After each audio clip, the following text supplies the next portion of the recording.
Boa noite a todos. Quero saudá-los em nome do Senhor Jesus e convidá-los já de imediato a abrir a palavra de Deus no livro do profeta Malaquias, no capítulo 2, onde nós daremos continuidade à nossa série de mensagens dentro da 5ª conferência Batalhando pela Fé, e esse ano com o tema O Culto a Deus. Livro do profeta Malaquias, capítulo 2, nós faremos a leitura do verso 1 até o verso 9, teremos um intervalo, depois da exposição, e depois voltaremos para a segunda parte de hoje à noite, onde nós teremos do verso 10 até o verso 16, assim nos permita Deus. Ouçamos então Malaquias 2, de 1 a 9. Agora, ó sacerdotes, para vós outros é esse mandamento: se o não ouvirdes, e se não propuserdes no vosso coração dar honra ao meu nome, diz o Senhor dos Exércitos, enviarei sobre vós a maldição e amaldiçoarei as vossas bênçãos. Já as tenho amaldiçoado, porque vós não propondes isso no coração. Eis que vos reprovarei a descendência, atirarei excremento ao vosso rosto, excremento dos vossos sacrifícios, e para junto deste sereis levados. Então sabereis que eu vos enviei esse mandamento, para que minha aliança continue com Levi, diz o Senhor dos Exércitos. Minha aliança com ele foi de vida e de paz. Ambas lhe dei eu para que me temesse. Com efeito, ele me temeu e tremeu por causa do meu nome. A verdadeira instrução esteve na sua boca, e a injustiça não se achou nos seus lábios. Andou comigo em paz e em retidão, e da iniquidade apartou a muitos. Porque os lábios do sacerdote devem guardar o conhecimento, e da sua boca devem os homens procurar instrução, porque ele é mensageiro do Senhor dos Exércitos. Mas vós vos tendes desviado do caminho, e por vossa instrução tendes feito tropeçar a muitos. Violastes a aliança de Levi, diz o Senhor dos Exércitos. Por isso também eu vos fiz desprezíveis e indignos diante de todo o povo, visto que não guardastes os meus caminhos e vos mostrastes parciais no aplicardes a lei. Amém. Até aqui a leitura da palavra de Deus. Vamos orar nesse instante, pedindo que Deus nos conceda iluminação na compreensão da sua palavra. Senhor, nós estamos diante de Ti, reunidos para estudar a Tua palavra, a Tua revelação. Nós pedimos ao Senhor que Tu abras os nossos olhos para que vejamos as maravilhas da Tua lei. Pedimos que guies o nosso coração na compreensão das Tuas palavras, incline a nossa vontade à obediência, abra os olhos espirituais da nossa alma para que possamos ver o que o Senhor nos está ensinando. Eu quero pedir, Senhor, que nessa noite Te faças presente pelo Espírito Santo, na mediação de Cristo, instruindo o Teu povo, trazendo educação na verdade, correção, encorajamento, desafiando os nossos corações a nos comprometermos mais e mais para o Teu serviço e para Te prestar um culto do qual Tu és digno. Tem misericórdia da Tua igreja aqui no Brasil. Ó Deus, pedimos que Teu reino venha, Teu nome seja glorificado, honrado e Tua vontade seja feita, aqui na terra como é feito nos céus, em nome de Jesus. Amém. Meus queridos, nós estamos falando a respeito de um assunto extremamente importante, que é o tema do culto. Como nós dissemos ontem, é no culto que aquilo que a igreja acredita, aquilo que ela pratica e o que ela é, se manifesta. É no culto público que nós temos um raio-x, por assim dizer, uma radiografia da vida da igreja. O culto revela muito a respeito do pastor da igreja, dos membros da igreja, da teologia da igreja, da vida espiritual da igreja.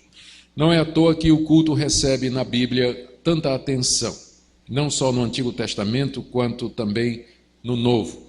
Eu fico muito preocupado quando eu leio a última pesquisa, ou uma pesquisa recente feita pela FGV, que fala que o número de desigrejados cresceu muito no Brasil entre 2003 e 2009. Desigrejados são aquelas pessoas que se professam evangélicas, que um dia estiveram ligadas a uma igreja evangélica, mas que agora não se reúnem mais como igreja. Elas preferem professar o seu cristianismo ou sozinhas, ou se encontrando com outras pessoas em alguns outros lugares, mas não mais a igreja organizada, não mais participam de igrejas organizadas. Eu, por um lado, entendo por que é que existem pessoas assim. Tem um colega nosso, pastor Paulo Romeiro, que é pentecostal, é professor de teologia lá no Mackenzie, no nosso curso de teologia. Ele acaba de lançar um livro intitulado Decepcionados com a Graça. E graça aqui é uma referência à Igreja Mundial da Graça. Ele fez uma pesquisa de campo com membros dessa igreja, que é uma igreja bem representativa do movimento neopentecostal, e documentou a quantidade enorme de pessoas que frequentaram essa igreja e outras igrejas do mesmo tipo, e que, tendo ficado decepcionadas com as promessas que foram feitas de prosperidade, de cura, de bem-estar, elas saíram da igreja para nunca mais voltar para a igreja nenhuma. A experiência fracassada que tiveram, entre aspas, fracassada porque era uma expectativa irreal, mas de qualquer forma, a expectativa delas nessas igrejas não foram atendidas e elas se decepcionaram de vez com o evangelho, não só com aquele tipo de igreja, mas com qualquer outra igreja. Então, o número de pessoas desigrejadas hoje, vindo de igrejas neopentecostais, é muito grande. E não somente das igrejas neopentecostais, também das igrejas históricas, presbiterianos, batistas, luteranos, metodistas. Por algum motivo, algumas dessas igrejas não conseguem mais ser relevantes, não conseguem mais tomar a mensagem da Escritura e trazer para a nossa geração de uma maneira que a nossa geração ouça. Estamos dando respostas para perguntas que essa geração não está fazendo e deixando sem resposta algumas das perguntas que eles estão fazendo. Então, se por um lado, falsas promessas das igrejas neopentecostais, por outro, a irrelevância de algumas igrejas históricas tem feito com que o número de desigrejados cresça no nosso país. E, é claro, sempre há um fator também, é que a nossa geração não gosta do conceito de autoridade. Muita gente não quer estar ligada a uma igreja, porque não quer estar debaixo de autoridade espiritual, disciplina eclesiástica, não quer seguir orientações, não quer ser repreendida, não quer ser corrigida. Tem muita gente que quer ter o seu próprio cristianismo e ser cristão do seu próprio jeito, por isso que eles não querem ir para igrejas organizadas. Então tem que também ver que faz parte do espírito dessa geração. Não está debaixo de autoridade ou de qualquer orientação espiritual. O que eu sinto mais por essas pessoas é que elas não mais têm oportunidade de participar dos cultos, de um culto bíblico, de um culto onde Deus é honrado, onde sua palavra é pregada, onde eles podem participar das ordenanças, participar da ceia do Senhor, onde eles podem cantar os louvores de Deus com o povo de Deus. É um grande privilégio para o povo de Deus poder se reunir e publicamente louvar a Deus conforme as Escrituras nos dizem. O culto faz parte integral do cristianismo e da igreja. Nós não podemos ser cristãos de verdade sem que nos congreguemos uns aos outros. A Bíblia tem várias ilustrações ou metáforas para se referir à igreja, e todas elas expressam essa solidariedade que existe entre nós. A figura do edifício, onde nós somos pedras, todas unidas. A figura do corpo humano, um corpo, mas muitos membros. A figura da videira, onde nós estamos unidos ao tronco que é Cristo, nós somos os ramos. E muitas outras metáforas que falam dessa solidariedade, do fato de que nós pertencemos uns aos outros, estamos juntos, fazemos parte de uma família. Não tem isso de cristão carreira solo, não tem isso na Bíblia. O crente sempre é visto em comunidade, ele está na igreja, ele está na família, está no povo de Deus. Por isso o culto público, quando o povo de Deus se reúne conjuntamente para louvar a Deus, é tão importante na Bíblia toda, e sempre foi importante na história da igreja. Por isso que, num congresso de teologia, em que tem um elemento apologético, batalhando pela fé, o culto se encaixa perfeitamente, porque é uma das áreas que mais tem sofrido hoje, na época em que nós vivemos. Então, nós ontem destacamos a importância do culto. Também nós fizemos uma distinção ontem, que eu creio que é da mais alta importância, que é a diferença que existe entre a nossa vida como culto constante a Deus e o culto público. O culto público a Deus contém uma série de elementos que o tornam um culto público. E tem coisa que faz parte do culto público, mas que não faz parte da minha vida. Por exemplo, batismo, celebração de ceia. Para que eu participe disso, eu tenho que estar num culto público, devidamente convocado, com os elementos corretos e assim por diante. Da mesma forma, tem coisas que acontecem na minha vida que eu faço para a glória de Deus, mas que não cabem no culto. Ontem eu citei o exemplo de plantar bananeira. Eu posso plantar bananeira para a glória de Deus. Quem é que duvida disso? Ninguém, né? Posso fazer, estou feliz da vida e planto bananeira. Senhor, toda a glória, te dou glória até plantando bananeira. Amém. Só que não dá para fazer isso no culto público, não é? Não faz parte do culto público plantar bananeira, a igreja toda, imagine. Irmãos, vamos plantar bananeira agora para a glória de Deus no culto público. Não bate com a descrição de culto que nós encontramos na Bíblia. Então, tem coisas que cabem na nossa vida diária, mas que não cabem no culto. Se você, por exemplo, quiser dançar de alegria, de felicidade, porque Deus lhe abençoou, dance, pule, louve a Deus, porque Deus lhe abençoou. Mas vai ser difícil você provar na Bíblia que dança fazia parte do culto a Deus, no Antigo Testamento e no Novo. Vai ser muito difícil você provar isso. Pode pular para a glória de Deus, não tem problema nenhum. Vá para a sua casa, bote a música lá de louvor, pule, salte, dê pirueta, plante bananeira, faça o que você quiser. Cabe na sua vida. Mas a pergunta é se cabe no culto que Deus revelou na Escritura. Então, existe uma diferença entre essas duas coisas. A minha vida como culto a Deus e o culto público. Malaquias está tratando do culto público, o culto que o povo de Deus devia prestar. E a pergunta, outra vez, é: por que é que lê um profeta do Antigo Testamento para falar sobre culto? O culto do Antigo Testamento é diferente do Novo. De fato, há algumas diferenças, mas há uma continuidade que nos autoriza a falar de culto, usando passagens do Antigo Testamento. As diferenças são que o culto do Antigo Testamento ele era típico e simbólico. O templo onde ele se realizava era um tipo da igreja. Então, hoje nós não adoramos a Deus num único local específico e reservado, como havia no Antigo Testamento. Nós adoramos a Deus em qualquer lugar, podemos nos reunir em qualquer lugar.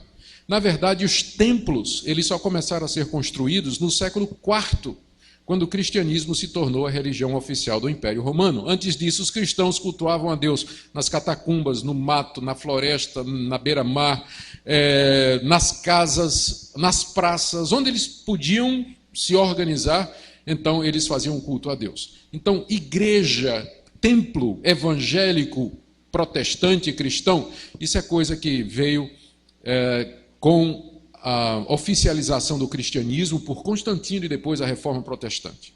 Mas nós podemos nos reunir em qualquer lugar e cultuar a Deus. Então há essa diferença. No Antigo Testamento havia uma linhagem de sacerdotes que se dedicava a oferecer sacrifícios. Nós não temos mais isso no Novo Testamento. Todo o povo de Deus é sacerdote.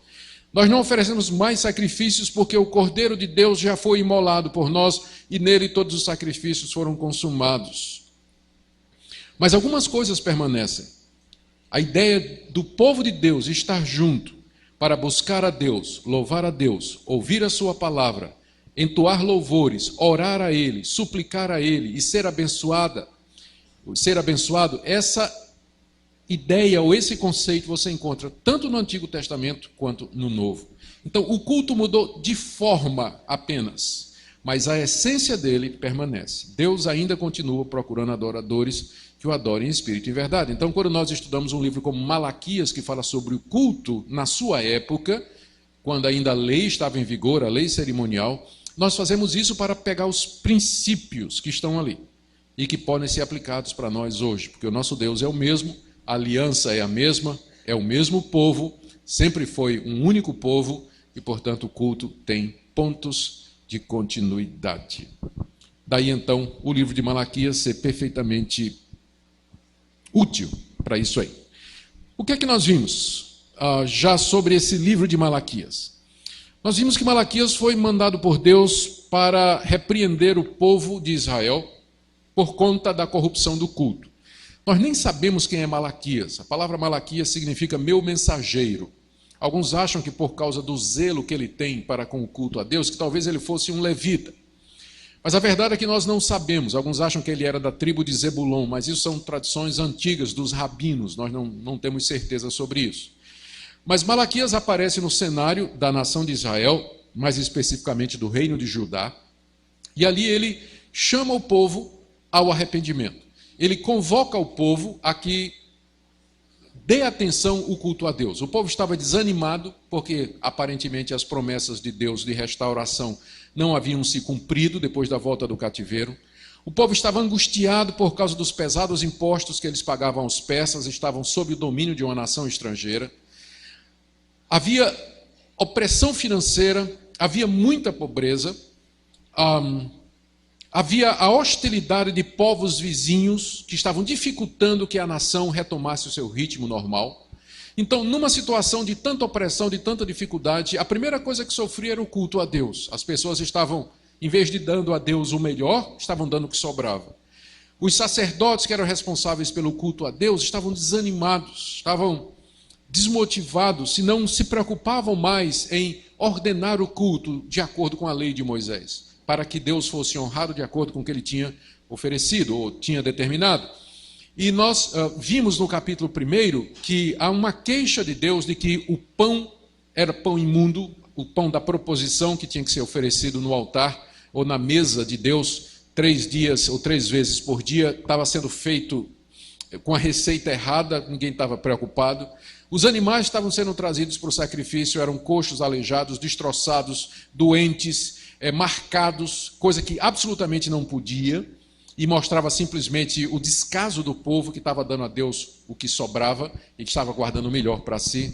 Os sacerdotes estavam conduzindo tudo isso de maneira negligente. Malaquias, então, é mandado por Deus para questionar o povo.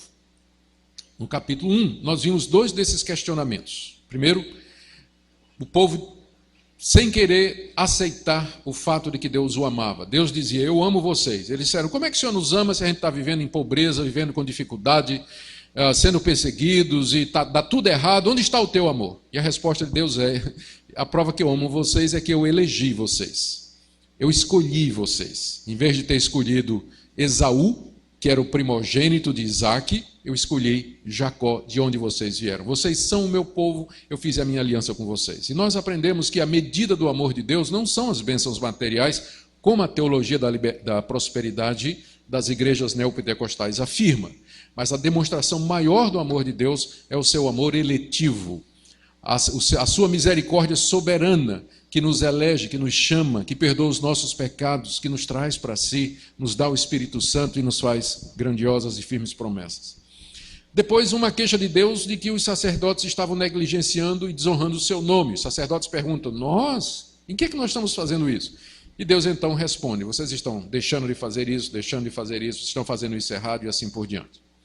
Aqui no capítulo 2, nós vamos encontrar, nessa primeira parte que eu li para vocês, Deus anunciando o castigo que ele vai mandar sobre os ministros corruptos, aqueles que foram encarregados por Deus do seu culto, mas que se desviaram das suas funções. Qual o castigo que Deus então vai trazer para eles? E na segunda parte, que nós vamos ver depois do intervalo, o profeta Malaquias denuncia 2 pecados do povo e que tinham a ver com o culto. O primeiro era o casamento com mulheres estrangeiras, pecado que inclusive tinha sido a causa do desterro babilônico, de Deus ter mandado o povo para fora.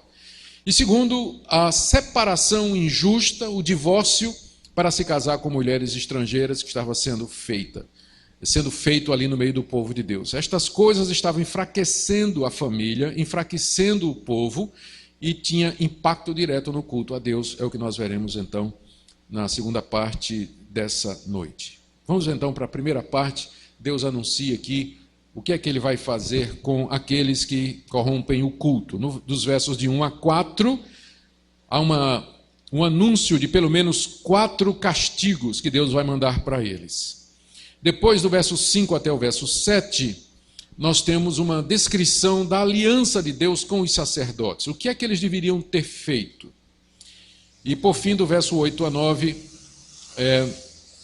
mais uma denúncia de que eles haviam corrompido o seu ministério, e eu vou terminar com algumas aplicações para nós hoje. Assim nos ajude nosso Deus.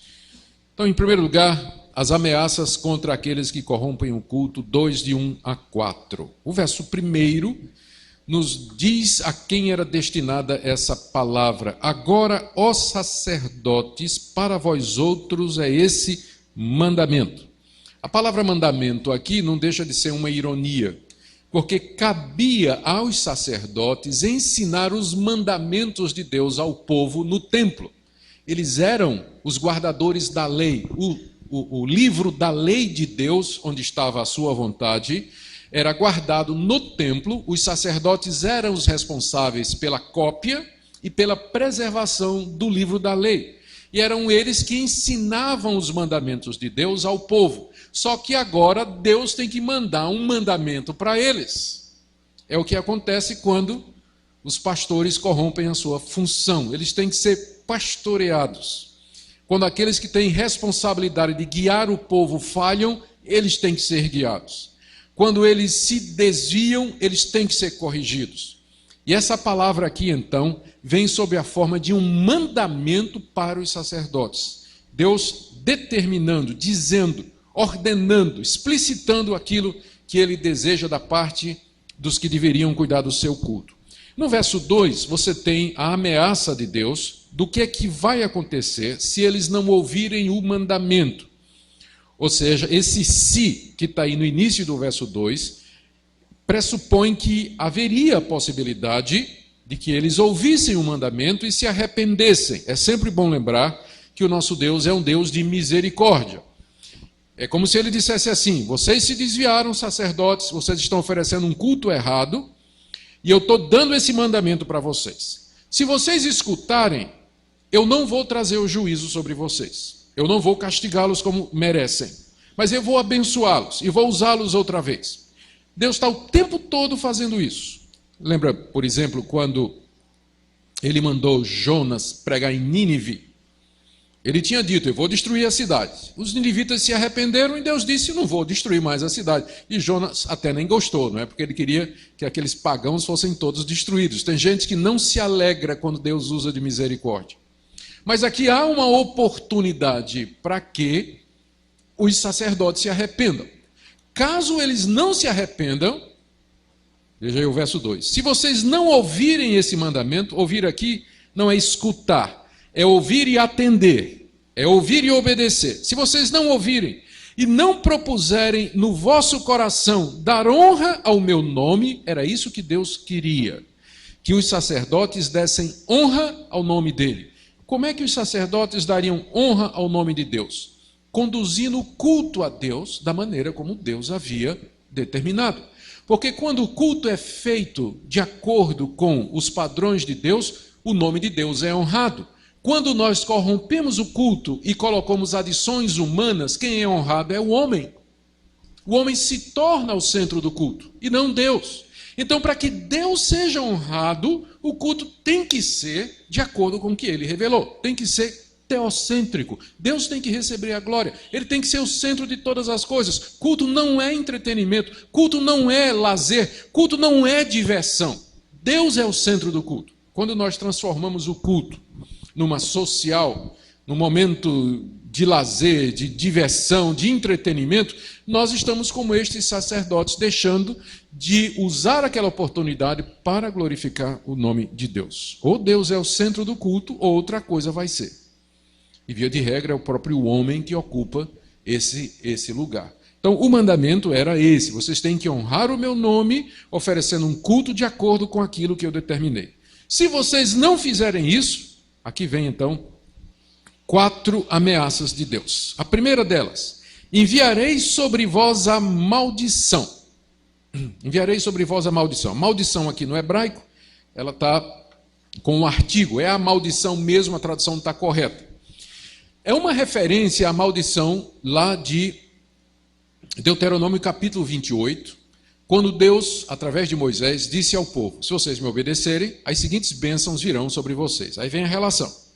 Mas se vocês me desobedecerem, recusarem os meus mandamentos, as seguintes maldições virão. E a lista é muito grande. Veja Deuteronômio 28. E lá no meio está aquilo que os judeus consideravam a maldição de todas, a maior de todas, que era serem desterrados, serem mandados embora da sua terra, perder a terra prometida. Isso já tinha acontecido antes, fazia cerca de 100 anos que isso tinha acontecido. Deus tinha mandado a maldição sobre eles e os expulsara da terra, através da mão dos babilônicos, primeiro dos moradores da Mesopotâmia, depois os babilônios que vieram e os levaram. E agora Deus os ameaça de novo. E infelizmente, porque eles não deram ouvidos, no ano 70, o general Tito, na frente dos exércitos romanos, entraram outra vez na nação de Israel e espalharam os judeus pelo mundo todo até o dia de hoje. A maldição, a perda da terra por causa da desobediência a Deus. O que encheu a medida dos pecados foi que eles rejeitaram o Filho de Deus, Jesus Cristo.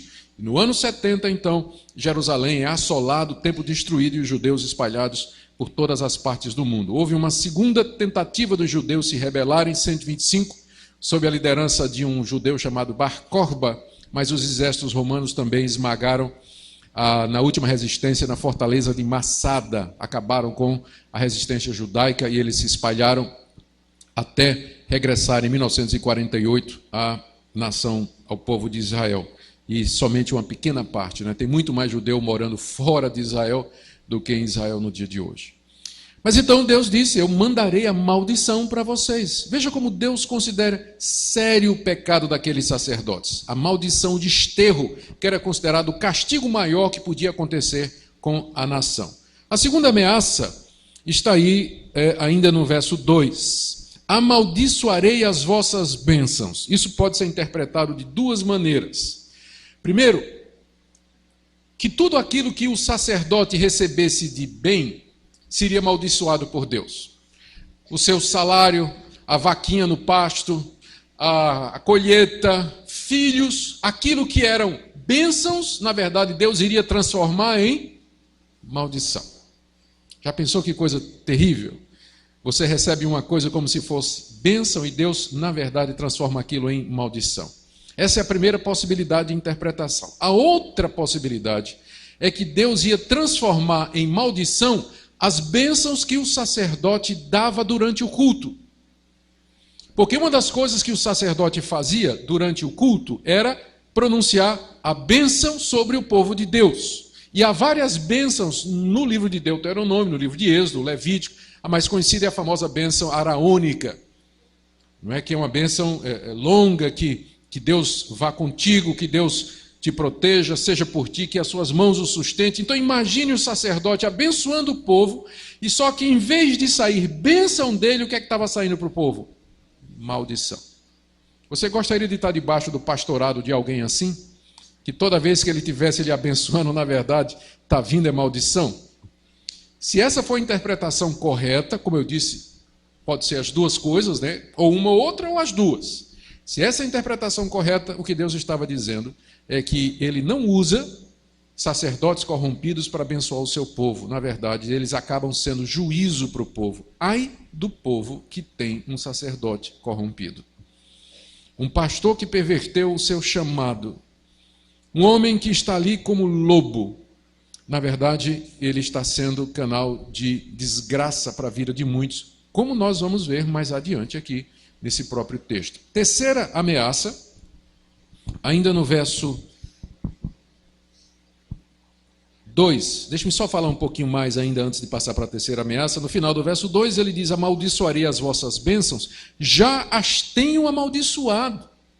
Na verdade, Deus já estava fazendo isso. Isso explica, talvez, porque que o povo estava naquela situação de calamidade. Não havia prosperidade nenhuma. Não havia crescimento, não havia libertação, só angústia, hostilidade dos vizinhos. E eu disse isso ontem. Será que a razão pela qual isso não acontecia não era exatamente por causa do culto?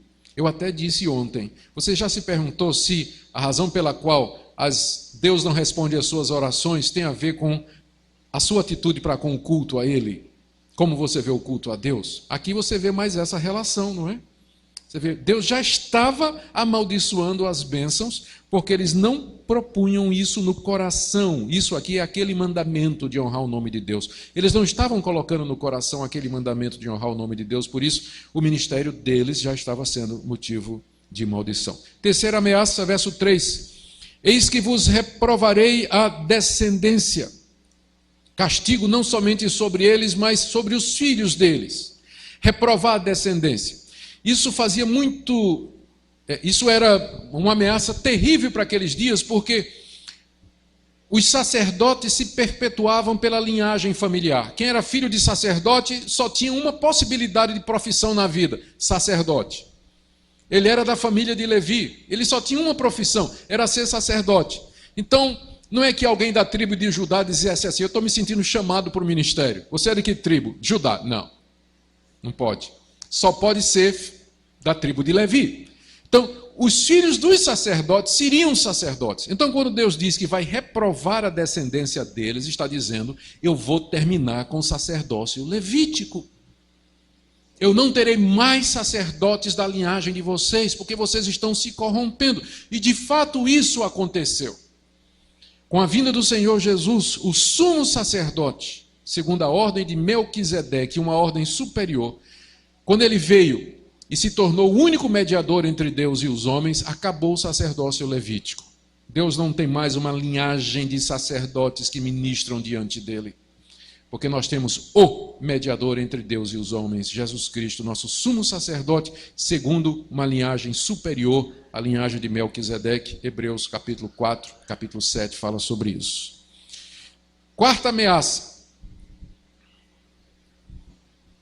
Essa é irônica.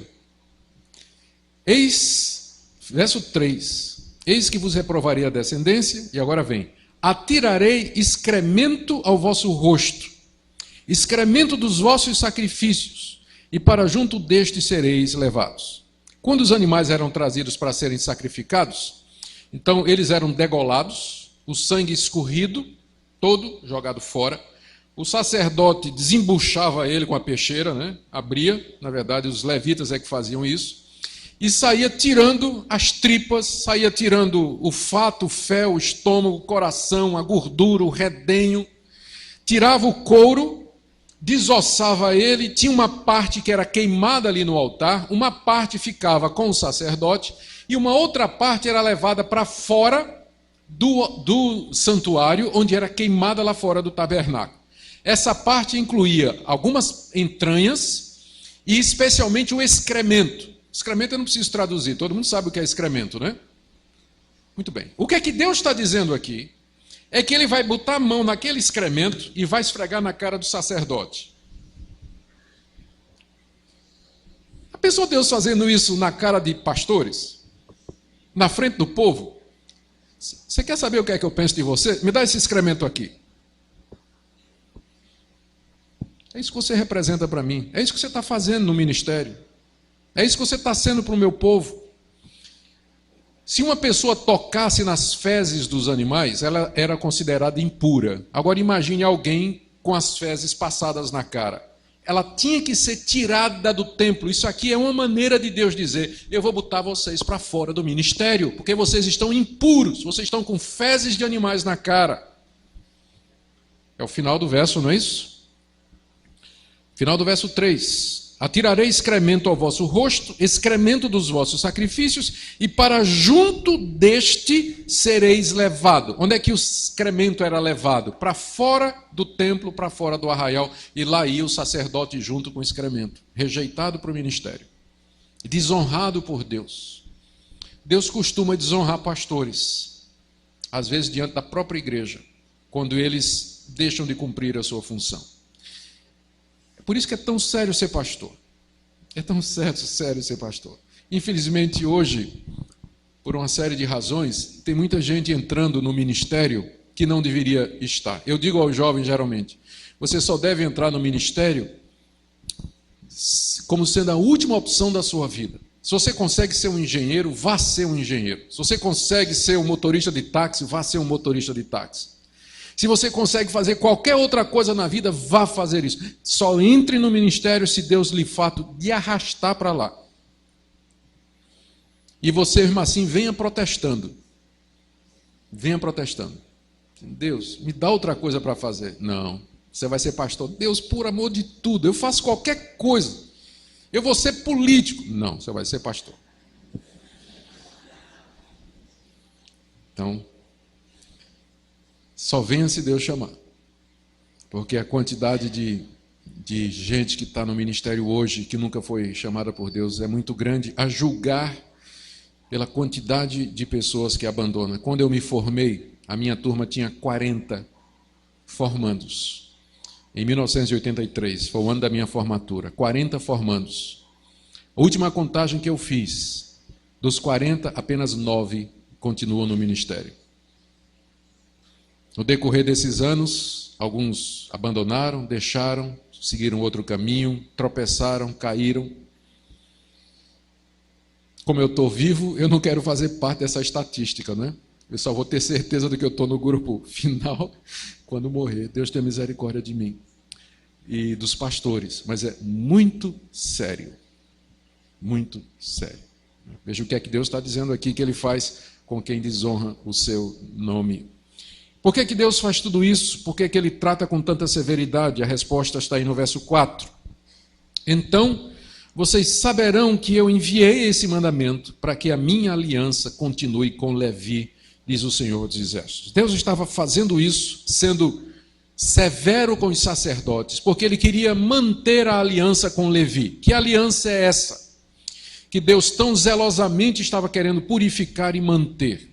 É o que é explicado nos versos seguintes, versos 5, 6 e 7, nós temos a segunda parte da passagem. Essa primeira parte foram as ameaças que Deus fez aos pastores, aos ministros corruptos, e agora Ele explica por que Ele é tão zeloso. É o que Ele chama aliança de Levi, que vai aí do verso 5 até o verso 7. Um pouquinho de história do povo de Israel para que a gente compreenda isso aqui. Quando Deus chamou a nação de Israel do Egito, colocou Moisés como legislador e o irmão de Moisés, Arão, como sacerdote. E Deus fez uma aliança com Arão, de que ele e os seus descendentes seriam sacerdotes para sempre. Arão era da tribo de Levi, e Deus então escolheu a tribo de Levi, que era a tribo de Arão, como sendo a tribo que proveria os sacerdotes para o serviço do templo. Então, há uma aliança de Deus com a tribo de Levi, que é a tribo de Arão. Essa aliança constituía no seguinte: Deus destacaria a tribo de Levi de entre as 12 tribos, Deus teria um cuidado especial com aquela tribo receberia o dízimo das demais tribos da nação de Israel, receberia uma porção de terreno onde eles pudessem plantar e cultivar para ter o seu próprio sustento, e eles se dedicariam ao serviço de Deus e nada mais. Eles seriam os guardadores do templo, porteiros, músicos, poetas, os que ofereciam sacrifícios, os que limpavam o templo, os que dirigiam o cântico, os que instruíam o povo na lei de Deus. Todo o serviço divino estava a cargo da tribo de Levi. Era uma tribo especial, destacada entre as outras. Eles só faziam aquilo. E isso passava de pai para filho, de geração para geração. Deus tinha um pacto com aquela tribo, com aquele povo. E teve um episódio narrado em Números, que em uma certa ocasião, quando o povo de Deus lá no deserto se desviou dos mandamentos de Deus, se corrompeu com mulheres estrangeiras, praticaram prostituição com mulheres pagãs, fizeram um culto aos deuses pagãos, então Deus chamou os levitas e disse: quem estiver comigo, vingue a Deus agora. E um levita chamado Eleazar, ele pegou uma lança, entrou na tenda onde um judeu estava deitado com a mulher pagã e atravessou os dois com uma lança. E quando o povo viu o zelo de Eleazar pela palavra de Deus, aí o povo parou. E Deus então chamou Eleazar e ratificou com ele essa aliança de que os levitas eram os guardiões do culto a Deus. Eles tinham que zelar pelo templo de Deus, pelas coisas de Deus, com a sua própria vida, se fosse necessário.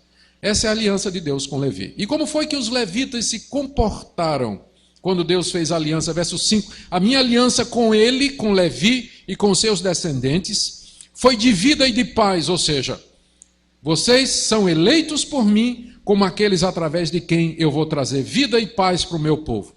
Era uma aliança de vida e paz. Os levitas seriam os instrumentos de Deus para abençoar o povo com vida e com paz. Aliança de vida e paz. Ambas lhe dei eu, para que me temesse. Os levitas deviam temer a Deus, porque que responsabilidade cuidar das coisas de Deus.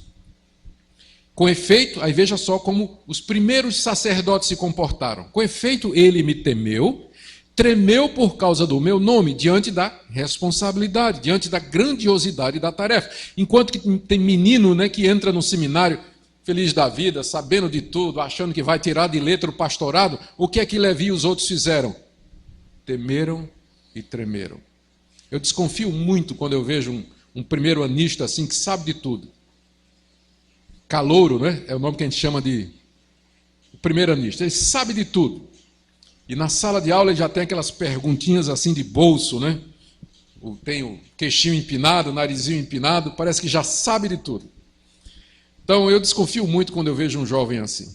Eu acho que ele devia estar temendo e tremendo diante da responsabilidade, como Levi fez aqui. Tem muita gente que pensa que o ministério é só bico para ele ganhar um dinheirinho extra durante a semana, ou no fim de semana. Ele temeu e tremeu. 6.6. A verdadeira instrução esteve na sua boca. Foi isso que os levitas fizeram a princípio, a verdadeira instrução. Eles eram os responsáveis pela lei de Deus. E durante os cultos e durante ocasiões especiais, especialmente nas reuniões da congregação que aconteciam mensalmente, o povo todo era reunido, os levitas liam a lei de Deus e eles instruíam o povo. Eles diziam, estes são os mandamentos de Deus. Ouve, Israel, não farás isso, não farás isso, farás isso, farás isso, deve proceder dessa maneira, nesse caso vocês têm que fazer assim. Eles instruíam o povo na lei de Deus. E no começo, como diz aqui, a verdadeira instrução esteve na sua boca. Isso fazia parte do ministério deles. Segundo, a injustiça não se achou nos seus lábios.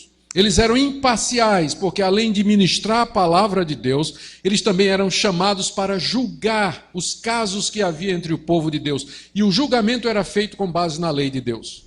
E eles então se portavam sem parcialidade, não favoreciam os ricos e poderosos e não desfavoreciam o pobre, mas a todos julgavam igualmente diante da lei de Deus. Não havia injustiça neles. Terceiro, andou comigo em paz, teve comunhão com Deus. Andarão dois juntos se não estiverem de acordo? Andava em paz com Deus. Como isso é importante para o pastor, andar em paz com Deus. Se o pastor anda em paz com Deus, o ministério dele vai bem. Os homens podem não estar de bem com ele, mas se ele está de bem com Deus, as coisas vão mudar. Andou em paz comigo. Quarto, da iniquidade apartou a muitos. Gente, isso aqui é a parte mais importante que o sacerdote tinha que fazer, era apartar o povo da iniquidade. O homem estava cometendo adultério? Não faça isso. Se a parte da iniquidade está escrito, não adulterarás. O homem estava sendo desonesto com seu vizinho? Não faça isso. Se a parte dessa iniquidade está escrito, não furtarás. O homem estava falando mal do seu vizinho? Não faça essa iniquidade. Está escrito, não dirás falso testemunho. Apartar o povo da iniquidade. Não é isso que o pastor tem que fazer? Porque a iniquidade está presa ao nosso coração. Nós somos iníquos por natureza. E o mundo lá fora é iníquo. A tentação de fazer o que é errado é muito grande. Qual é a função dos pastores? É por isso que o nome é pastor, porque pastor anda com um cajado. Para que serve o cajado, gente? Exortar, corrigir, advertir, admoestar. E depois vem curar, consolar, acariciar, dar afago, fazer cafuné. Claro, mas a função do pastor é evitar que as ovelhas se desviem, porque há lobo devorador, tem falsos ensinos, tem falsas práticas, tem atrações do mundo. Da iniquidade apartou a muitos. É isso que nós somos chamados a fazer, para lidar com gente, e gente pecadora, nós mesmos sendo pecadores. Ajudar outros pecadores como nós a não cairmos em iniquidade. Como é que a gente aparta a igreja da iniquidade? Não é no grito, não é na força, nem por violência, mas expondo a palavra de Deus. Porque a fonte de autoridade do sacerdote era a palavra de Deus. Não era nele, mas a palavra. Então, enquanto ele ensinava a palavra, mostrava a palavra, o povo então ia sendo apartado da iniquidade. É o que diz o verso 7, ó. Porque os lábios do sacerdote devem guardar o conhecimento aqui é o conhecimento de Deus, e da sua boca devem os homens procurar a instrução, porque ele é mensageiro do Senhor dos exércitos. O sacerdote era o mensageiro do Senhor dos exércitos, era aquele que Deus havia colocado sobre o seu povo, para que o povo viesse buscar a vontade de Deus, ouvir a lei de Deus, a instrução do Senhor. O que é que Deus me diz? Como eu devo proceder? De que maneira eu devo agir? Que decisão eu devo tomar? Deus se agrada disso? Deus se agrada daquilo? Onde é que o povo tinha que buscar? Com aquele que era o mensageiro de Deus, aquele que tinha a lei de Deus, que era o depositário dos oráculos de Deus, cuja boca guardava o conhecimento, cuja função era apartar o povo da iniquidade, e o sacerdote, o mensageiro de Deus. Que função séria, não é? A função deles era manter a verdadeira religião, viva e ativa, ajudar o povo, abençoar o povo, proteger o rebanho, expulsar os lobos, trazer as ovelhinhas, levantar os cansados, levantar os que precisavam de restauração. Trabalho duro, difícil. Mas o que é que aqueles sacerdotes estavam fazendo? Agora vem a terceira parte aí, não é? Verso 8. Mas vós vos tendes desviado do caminho. Gente, quando os sacerdotes se desviam do caminho que eles devem andar, daí você vê a consequência, né? Está logo em seguida, olha, não precisa nem comentar. E por vossa instrução tendes feito tropeçar a muitos. Quando a instrução deveria apartar o povo da iniquidade, agora, uma vez que o sacerdote tinha se desviado, ela servia de motivo de tropeço, porque ele não estava ensinando a palavra de Deus com verdade, ele estava sendo imparcial, ele se calava, ele não falava nada, estava só preocupado em manter o seu emprego, preocupado em ocupar a função, fazer aquelas tarefas, matar bicho todo dia. Não aguentava mais o cheiro de sangue, né? Matando o bicho todo dia. E não estava mais preocupado com o estado espiritual do povo, não estava nem aí. Que canseira, que enfado, não é isso que eles diziam no capítulo 1? Não estavam mais instruindo o povo, na verdade, era motivo de tropeço. Tendes feito tropeçar a muitos, violastes a aliança de Levi, diz o Senhor dos Exércitos. Por isso também eu vos fiz desprezíveis e indignos diante de todo o povo, visto que não guardastes os meus caminhos e os mostrastes parciais no aplicardes a lei. Eu quero terminar com algumas aplicações para nós hoje. Antes eu preciso fazer uma aplicação. Aliás, uma explicação. Não há mais sacerdotes ou levitas hoje. É um erro pensar que o pastor, os pastores das igrejas, eles são sacerdotes. Isso é um erro grave. Pastores da igreja, eles não são a continuação do sacerdócio do Antigo Testamento. Porque no Antigo Testamento, o sacerdote, ele tinha a função de instruir o povo na palavra de Deus. De fato tinha. Mas ele foi constituído particularmente para oferecer os sacrifícios. Ele era o mediador entre Deus e os homens. Quando o povo queria falar com Deus, ele tinha que ir ao sacerdote, trazer uma oferta. O sacerdote, então, oferecia aquela oferta a Deus e clamava a Deus em favor do ofertante. Havia todo um sistema de mediação que era simbólico de Cristo. Uma vez que Cristo veio e se ofereceu como sacrifício único, completo e suficiente a Deus, ele mesmo se tornando sacerdote mediador, então não existem mais pessoas que sejam mediadoras entre Deus e os homens, como os sacerdotes faziam no Antigo Testamento. Então, o pastor, ele não é um mediador entre a igreja e Deus. A oração do pastor não é mais forte do que a sua. Desculpa aí os pastores, mas não é.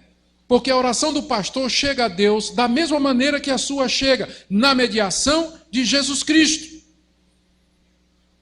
Tem muita gente que, hoje em dia no Brasil, a gente idolatra os pastores e dá a eles um local que eles, de coração, eles não querem. Às vezes eu fico até constrangido. As pessoas chegam assim, não, pastor, eu quero que você ore por mim, peço que você peça por mim. Por quê? Eu oro pelo irmão, tudo bem. Mas você não está orando? Não, eu estou, pastor, mas a oração do senhor tem que ser mais forte. Por que mais forte? Não, porque o senhor é pastor. Não. Não, mas se o senhor pedir, talvez Deus dê. Eu estou pedindo, ele não está me dando, se o senhor pedir. Não, não é uma questão. Não é assim. Está errado, gente. Nós não temos mais sacerdotes e levitas na igreja de Cristo. Todo o povo de Deus é sacerdote e todo o povo de Deus é levita. É isso que Pedro diz na sua primeira carta, capítulo 2. Vós sois sacerdócio real, nação santa, povo dedicado a Deus, propriedade exclusiva dele. Então eu fico muito angustiado quando eu vejo no nosso país proliferarem bispos, apóstolos autonomeados, gente que usurpa a titulação e se coloca como dono da igreja de Deus. Isso é ruim para a igreja, isso é ruim para o rebanho. Como se fosse uma pessoa assim destacada. A oração dos 318 homens de fé. Gente, onde é que está isso na Escritura? Onde está isso? Não. Nós só temos um mediador e um sacerdote, que é Jesus Cristo. E nesse ponto nós nos separamos da Igreja Católica. Vocês sabem que a Igreja Católica pensa diferente. A Igreja Católica vê os ministros católicos, o sacerdote, como sendo na linhagem do sacerdócio. Tanto é que, como é que eles chamam a missa? O santo sacrifício da missa. Porque na hora que eles estão pronunciando aquelas palavras em latim, o sacrifício de Cristo está se repetindo na teologia católica. Então, o padre ele é visto como sacerdote nesse sentido. Para nós, Cristo já realizou o sacrifício de uma vez por todas. Por isso, o pastor não é sacerdote. Isso aqui não é altar. Isso é um púlpito. Não é que às vezes a gente chama de altar, né? O irmão quer dedicar a vida, vem ao altar, aí dá aquela impressão da linguagem do Antigo Testamento. Não, gente, isso passou, se cumpriu em Jesus Cristo. O altar do que nós participamos agora é a mesa da ceia do Senhor, em lembrança dele, o pão e o vinho, em memória do sacrifício completo que ele já fez. Dito isso, não é? Agora vamos compensar o outro lado. Mesmo que Deus não tenha mais sacerdotes hoje, todavia, ele colocou na sua igreja pastores e mestres para conduzir, orientar e deu a eles a responsabilidade de guiar o rebanho. Então, embora esses pastores e mestres, eles não são sacerdotes e não são mediadores, somos gente absolutamente igual a vocês, inclusive na teologia evangélica não tem essa nomenclatura leigo e clero. Isso é nomenclatura católica. Os protestantes acabaram com essa distinção entre leigo e clérigo, porque para nós tudo é sagrado. Na igreja medieval, da Idade Média católica, foi feita essa distinção. O sacerdote era considerado, o clero era considerado santo destacado, é um sacramento, é um dos 7 sacramentos da igreja católica. Ser padre. Então, o padre era visto como uma pessoa superior, os outros eram leigos. Isso fazia parte da visão católica de que o que era da igreja era santo e o que não fosse da igreja era profano. Se você, por exemplo, perguntasse a alguém na Idade Média, coloque aqui nessa coluna, santo ou profano? Comer um churrasco, profano. Ir para a igreja, santo. Dar o dízimo, santo. Assistir um jogo de futebol, profano. Então, entende? O mundo era dividido em santo e profano. Os protestantes vieram e disseram, não tem isso não. A Bíblia diz, quer comais, bebais ou façais outra coisa qualquer, fazei tudo para a glória de Deus. Se você não puder fazer para a glória de Deus, então não faça. Tem coisa que não dá para fazer para a glória de Deus, não é? Eu vou me embriagar para a glória de Deus. Tomar cana até cair para a glória de Deus. Vou torcer pelo Corinthians. Não, isso aí pode. Isso aí não tem problema. Pode não? Estão dizendo aqui, santo ou profano? Tá, vamos fazer. Nós acabamos com essa distinção. Por quê? Porque para os reformadores, qualquer atividade da vida, ela é santa. Você pode ser um marceneiro para a glória de Deus, um motorista de táxi para a glória de Deus, um médico para a glória de Deus e um pastor para a glória de Deus. Então não tem mais essa distinção. O pastor não pode ser visto como o clero, um homem mais santo. Não toqueis nos ungidos do Senhor. E sabe aquela história? Ele é um homem do povo chamado para servir a Deus na ministração da sua palavra. Dito isso, nós temos que lembrar que Deus chama pessoas a quem ele responsabiliza pelo culto e pelo andamento da igreja. A Bíblia se refere a eles como pastores, mestres, presbíteros, diáconos, há várias nomenclaturas que a Bíblia usa, mas sempre a função é essa, é ser instrumento de Deus para abençoar o povo, através da sua palavra e do culto a Deus. E agora vem, em decorrência disso, aquilo que eu falei no início, o que se ensina dos princípios do culto no Antigo Testamento, eles valem também para nós nos dias de hoje. Portanto, a função dos pastores quanto ao culto são estas, pensando na aliança de Levi e em tudo que nós ouvimos aqui. Zelar para que o culto esteja de acordo com a palavra de Deus, instruir o povo na palavra de Deus, apartar o povo da iniquidade, andar com Deus, não praticar a injustiça e ser o mensageiro de Deus usando de misericórdia sempre. Lembrando que ele está sujeito a cair como qualquer outra pessoa. Aqui eu preciso terminar introduzindo um princípio que eu devia ter falado desde ontem, mas está tempo ainda. Vocês perceberam que todo esse zelo de Deus pelo templo, pelo culto a ele, se resume nesse ponto aqui. Deus quer que nós o cultuemos em conformidade com a sua vontade revelada. Ou seja, Deus revelou na Bíblia determinados princípios que devem ser seguidos com relação ao seu culto. Alguns desses princípios. Deus é o centro do culto. Nós só cultuamos a Deus, não cultuamos outra pessoa, não cultuamos a outros deuses, não cultuamos Maria, não cultuamos os anjos e não cultuamos aos homens. Não damos honra aos homens, mas somente a Deus. Deus é o centro do culto. Também um outro princípio do culto. Deus quer ser adorado em espírito. Nós não adoramos a Deus através de imagens, através de representações, através de coisas físicas. As únicas coisas físicas, representativas que Deus deixou para que nós usássemos no culto, o que foi? A água do batismo e o pão e o vinho da ceia. Tirando essas três coisas, Deus não determinou mais nada no culto dele. Então eu não posso introduzir objetos no culto, ou coisas visíveis no culto, através das quais eu pretendo adorar Deus, porque Deus não mandou eu fazer. A diferença está aqui. Deixa eu fazer uma pergunta para vocês. Vela no culto. Acender uma vela vermelha para usar no culto. Pode ou não pode? Onde é que está na Bíblia proibindo?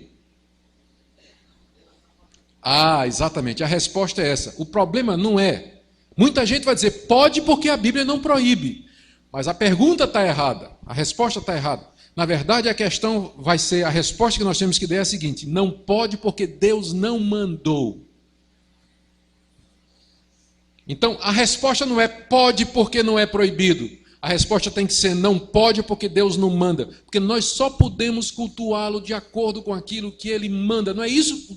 Não é essa a contenção aqui de Malaquias com o sacerdote? Não é essa a briga de Deus com o povo?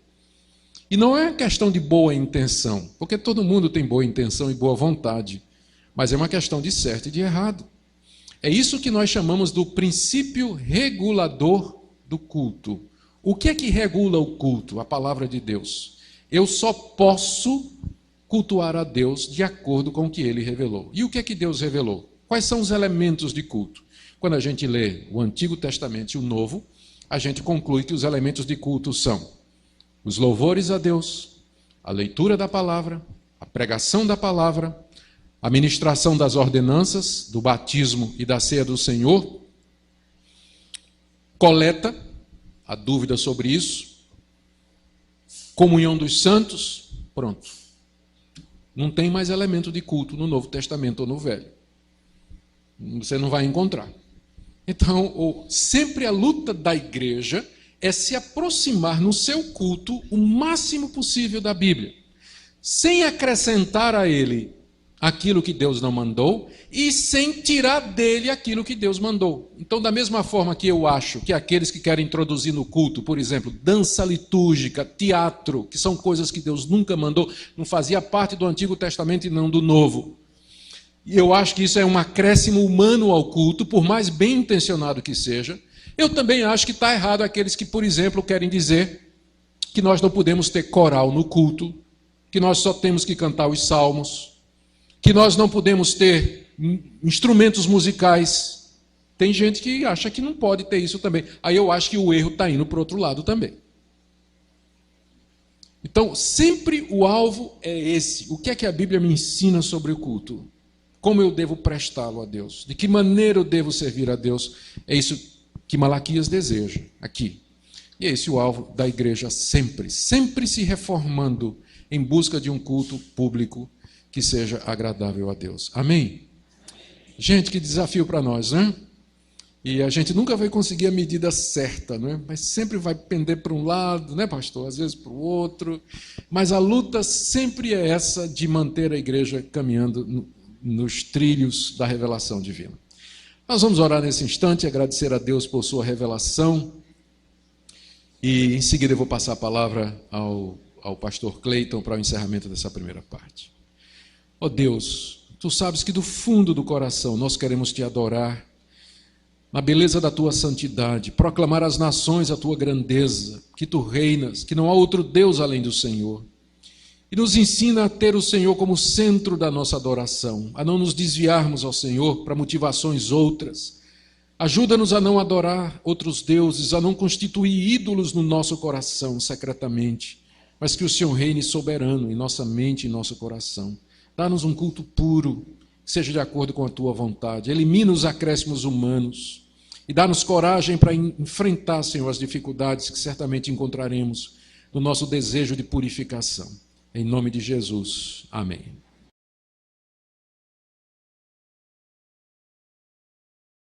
Vamos dar continuação à nossa exposição de Malaquias 2. E agora nós vamos para a segunda parte do capítulo, começando o verso 10 até o verso 16. Então eu queria que você abrisse a sua Bíblia e acompanhasse a leitura, capítulo 2, de 10 a 16. Diz assim a palavra de Deus: Não temos todos nós o mesmo Pai? Não nos criou o mesmo Deus? Por que seremos desleais uns para com os outros, profanando a aliança de nossos pais?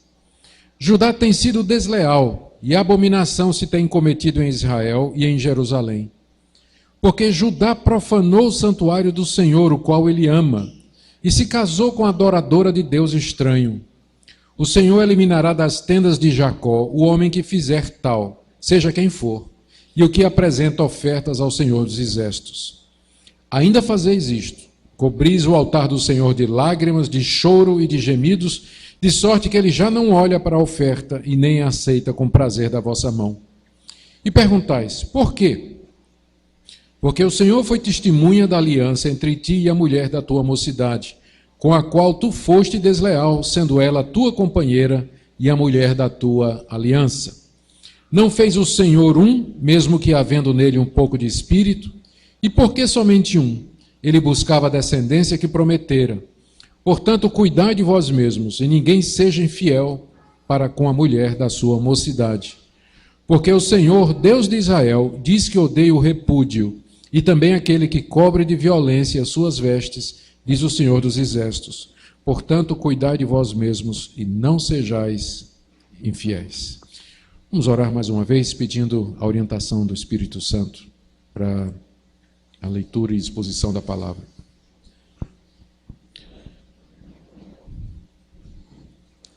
Nosso Deus, nós estamos diante do Senhor, na mediação de Jesus, e em nome dele nós pedimos que teu bendito Espírito Santo venha nos instruir na tua palavra, que nós possamos daqui tirar lições preciosas para a nossa vida, que possamos ser desafiados a mudar aquilo que precisa ser mudado. Eu peço que o Senhor levante os abatidos, encoraje os desanimados, corrija os errados, confirme os que te temem e, acima de tudo, que tu recebas a glória que nós queremos te dar, porque tu és digno dela. Ouve, Senhor, a nossa oração, em nome de Jesus. Amém. No capítulo 1, de 1 a 5, conforme nós já vimos, Deus respondeu àquela pergunta cínica do povo: em que é que o Senhor nos amou? E a resposta de Deus foi: amei Jacó e aborreci Esaú. Depois, nos versos 6 a 14 do capítulo 1, Deus, através de Malaquias, denuncia os sacerdotes que estavam trazendo para o sacrifício animais defeituosos, profanando o culto a Deus e oferecendo a Deus um culto fora do padrão daquilo que ele tinha determinado. No capítulo 2, de 1 a 19, nós vimos já hoje à noite, na primeira parte, como Deus adverte os sacerdotes através de Malaquias que vai castigá-los, porque eles quebraram a aliança de Levi, que era a aliança levítica, se desviaram de suas funções, especialmente da pregação fiel da palavra de Deus. Tudo isso aponta para a grande importância e o valor que Deus dá ao culto. E agora, no capítulo 2, de 10 a 16, Deus avisa ao povo que não aceita o culto deles. Como se Deus dissesse: pode parar que eu não vou aceitar a oferta de vocês. Eu não quero a oferta de vocês. E o povo pergunta: por quê? Porque já não recebes a nossa oferta com prazer?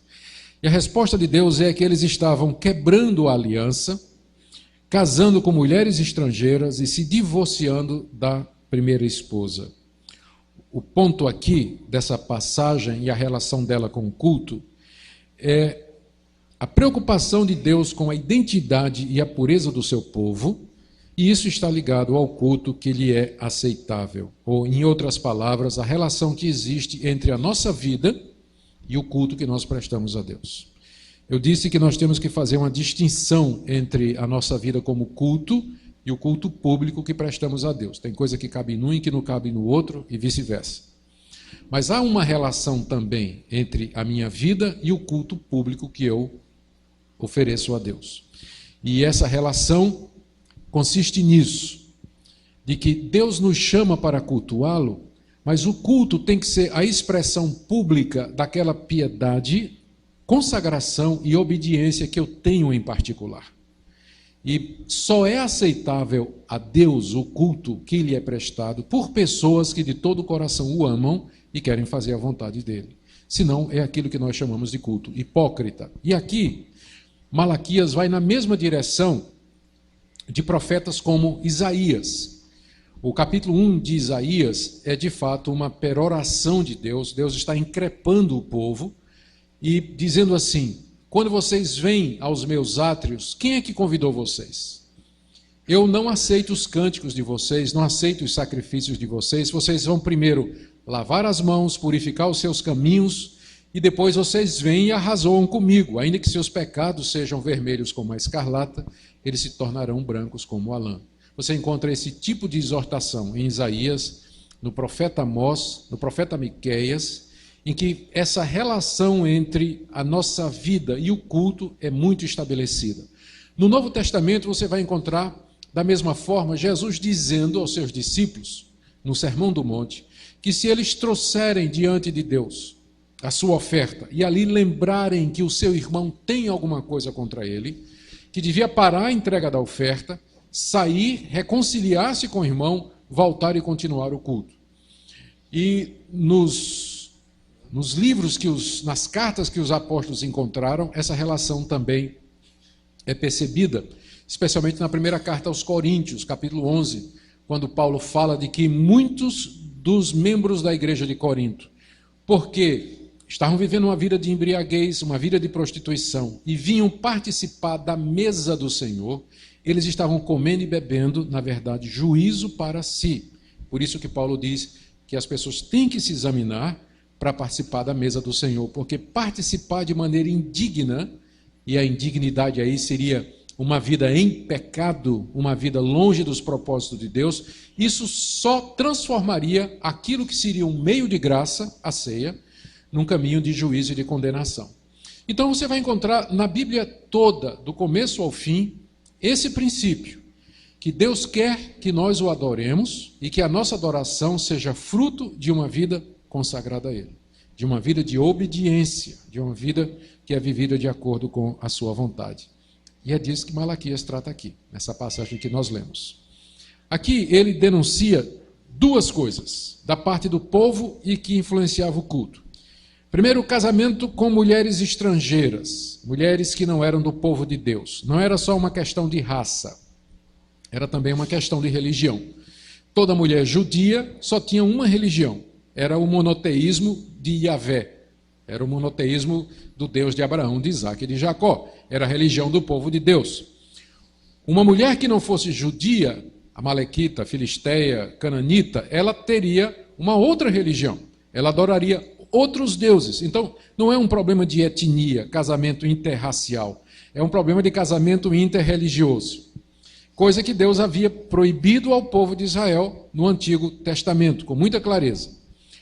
Agora, o que estava acontecendo era que o povo estava casando outra vez com mulheres de outras nacionalidades e, portanto, mulheres que adoravam outros deuses. Essas mulheres estavam sendo trazidas naturalmente para suas famílias, para dentro do povo de Deus, e elas estavam participando ou indo participar do culto a Deus, quando isso, naquele tempo, não era permitido. O segundo pecado denunciado aqui era o divórcio.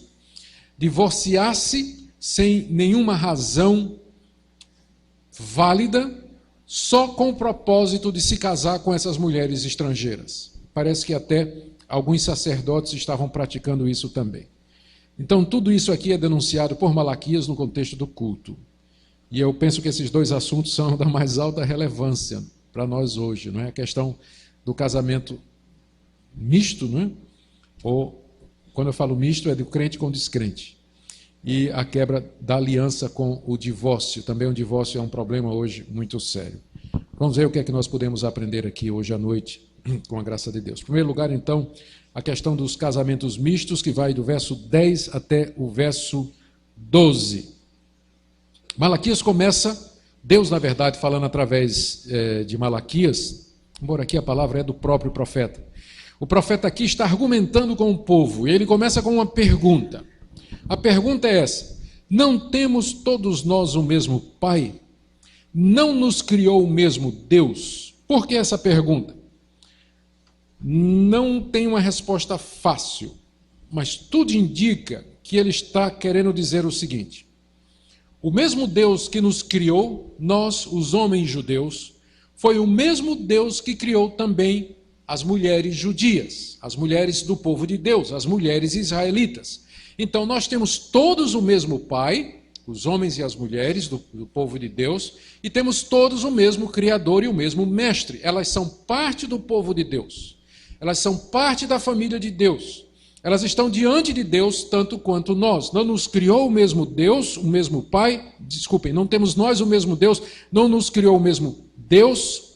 E aí vem a pergunta: por que então, já que temos o mesmo Pai e fomos criados pelo mesmo Deus, por que então nós seremos desleais uns para com os outros, profanando a aliança de nossos pais?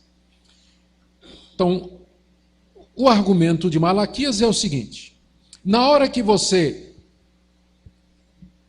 repudia a sua mulher judia, não é? Você casou com uma israelita, que tem o mesmo pai que você, adora o mesmo Deus, foi criado pelo mesmo Deus, que fez uma aliança diante de Deus, porque é isso que o casamento é uma aliança que é feita entre um homem e uma mulher na presença de Deus, por isso que é chamado de aliança. Então, por que você seria desleal com ela? Ela é do povo de Deus, é sua irmã em Cristo, foi criada pelo mesmo Deus, invoca o mesmo Pai, mas você está sendo desleal com ela. Então, o argumento de Malaquias aqui é baseado na doutrina da aliança, de que Deus tem um pacto com o seu povo. Deus tem uma aliança conosco. No Novo Testamento, essa aliança foi ratificada pelo sangue de Cristo. A aliança permanece. Nós somos o povo da aliança. A igreja é o povo da aliança de Deus. E essa aliança é celebrada no batismo e é celebrada na ceia do Senhor. E é anunciada pela pregação da palavra e ela é publicamente expressa no culto que nós prestamos a Deus. Então, a aliança ela é a base da igreja. A igreja é o povo com quem Deus tem uma aliança. E nós somos, então, membros uns dos outros.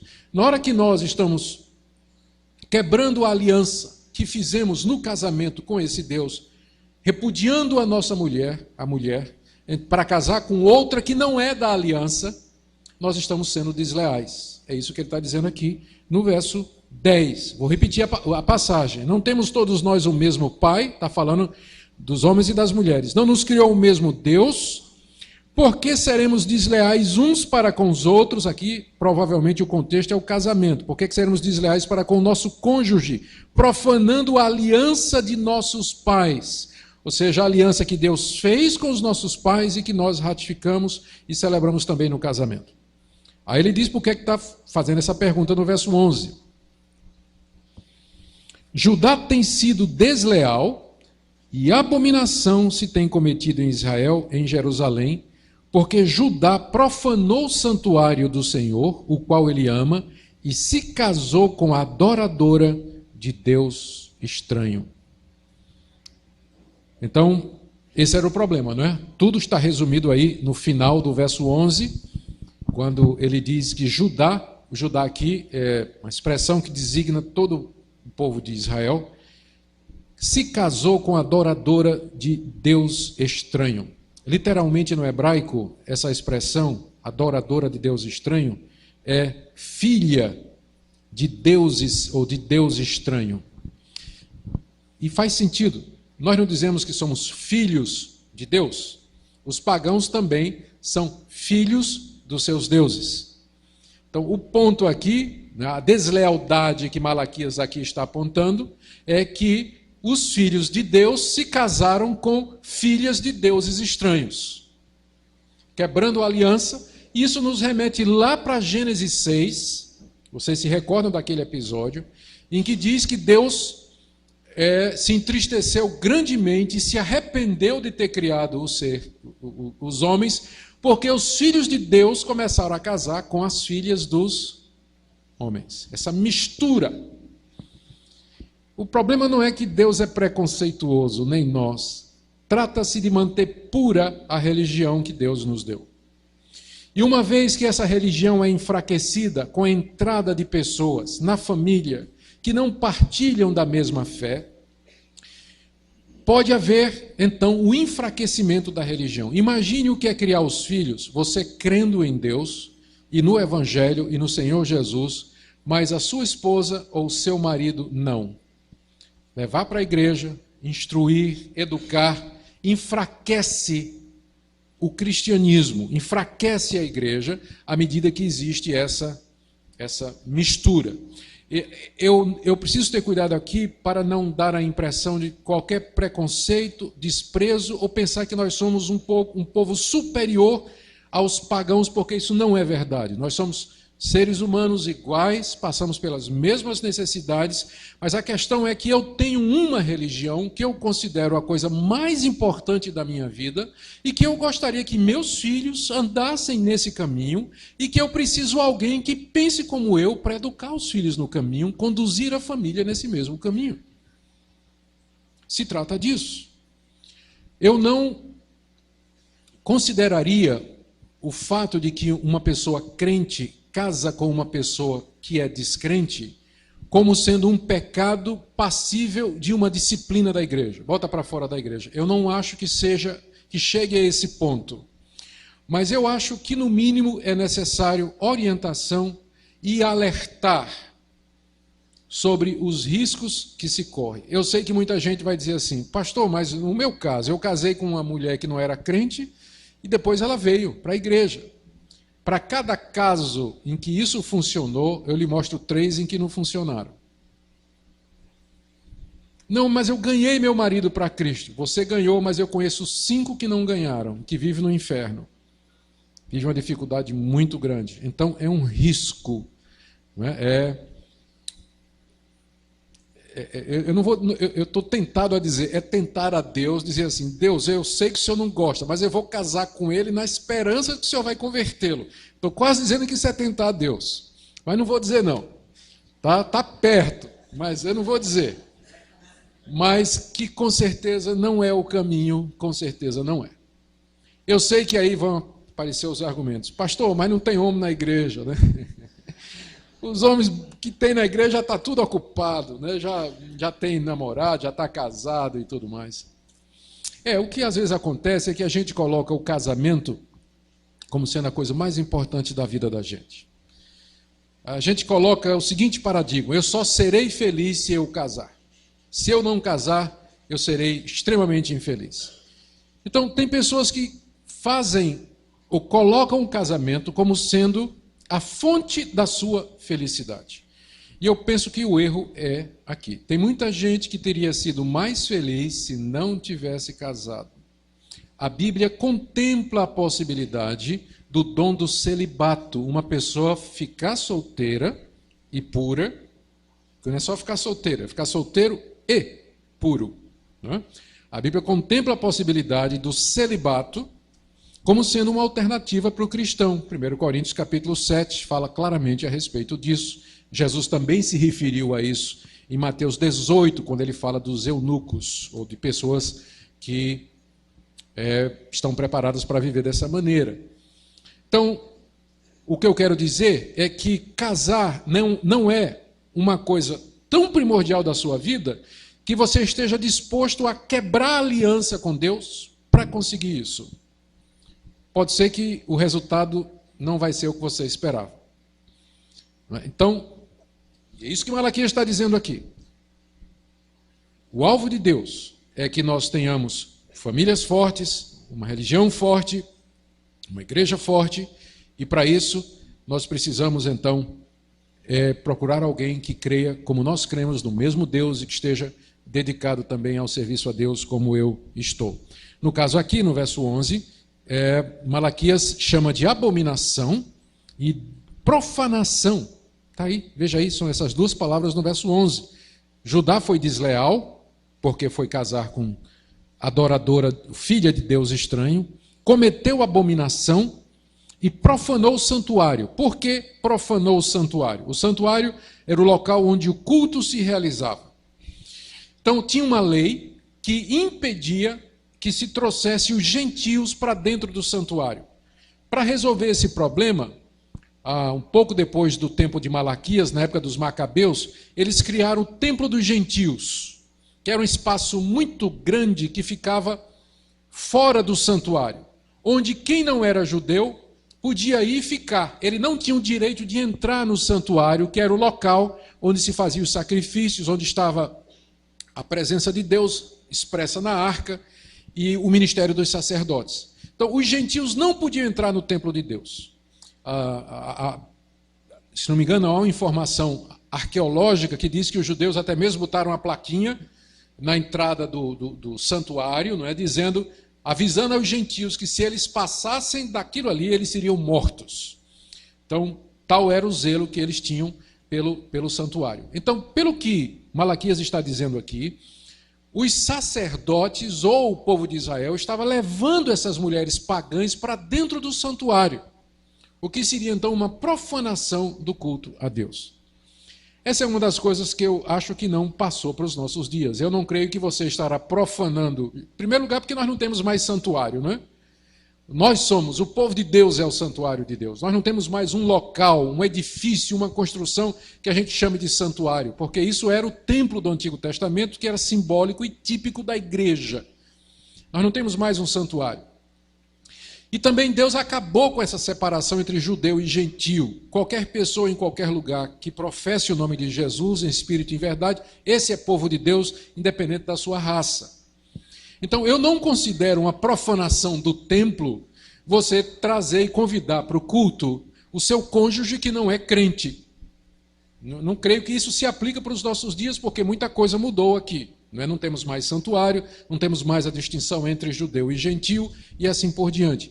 Todavia, o princípio permanece o mesmo. A gente pode não chamar de profanação, mas com certeza não vai ajudar o fortalecimento da igreja. Pode trazer para ser evangelizado, ouvir a palavra de Deus, se tornar um de nós. Amém. A igreja abraça, chama, quer e traz a todos. Mas pode ter certeza de uma coisa, de que casamentos dessa natureza, eles acabam enfraquecendo a vida familiar, enfraquecendo a igreja de Deus e trazendo uma série de dificuldades. Eu quero dizer também que não é o pecado sem perdão. Tá? Eu não estou aqui para colocar culpa sobre você que casou com alguém que não é crente. Eu não vim aqui para lhe condenar. Eu posso até orar pela conversão do seu marido ou da sua esposa, mas eu acredito que o que você poderia fazer era pelo menos se conscientizar de que talvez não tenha sido o melhor caminho. Deus, na sua misericórdia, Ele transforma os nossos erros e os usa para a sua glória. Mas é que, pelo menos aos seus filhos você ensine: olha, eu fiz isso e eu sofri muito, e eu não quero que você passe pela mesma coisa que eu passei. Pelo menos aos seus filhos você ensine o caminho do Senhor corretamente, para que eles não sigam o mesmo caminho, talvez, que você tenha seguido. Então isso enfraquece de fato o culto a Deus. E veja qual o impacto que isso tem no culto a Deus. No Velho Testamento, verso 12, isso era punido com um castigo muito sério. Verso 12: o Senhor eliminará das tendas de Jacó o homem que fizer tal, seja quem for, e o que apresenta ofertas ao Senhor dos Exércitos.